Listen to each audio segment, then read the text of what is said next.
Hi everyone, it's David from LendPower here. Welcome to another episode of InvestPower series. Today I want to do a quick, sharp and short video about how do you determine how much variable component versus how much fixed loan component. How do you determine what each component should be? I've got a lot of clients at the moment looking at utilizing the fixed loan because there's some really attractive rates at the moment, which is fantastic, but they struggle about determining how much the fixed component should be in order to maximize their savings. So I thought I'll do a quick video to show you how I would actually calculate that. Okay, so a couple of factors you want to actually kind of write it out in order to determine how much you want to put into each component. The first thing I'll look at is essentially the total loan. So the total amount of loan, let's say for example, is $500,000 today. So you're borrowing $500,000 to purchase an investment property, as an example. And then the next question you want to ask is, what is my expected savings during that fixed period? Now in this scenario, I'm assuming that you're looking at fixing for 2 years. You might want to, if you're looking at 3 years, then that's also okay, the same logic applies. But just for simplicity's sake, let's say for 2 years time, you're looking at fixing for 2 years. The question to ask yourself, how much would I be able to save in 2 years time? That's the key question.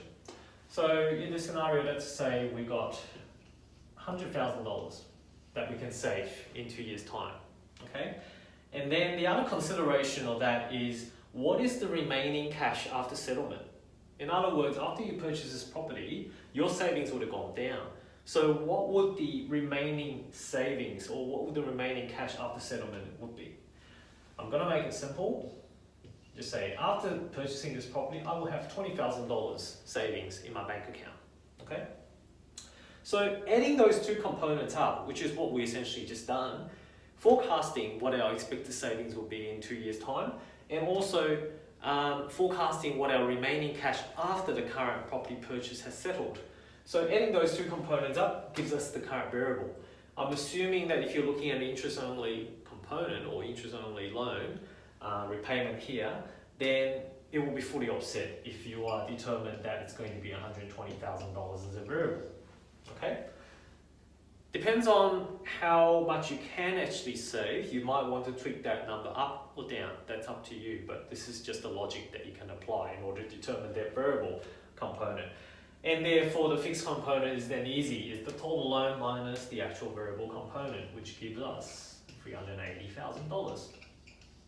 And that gives us the two components on how much we can split them. Okay? I'm Dave from LendPower. I hope this helps. If you've got any questions, feel free to comment below or just drop me a message.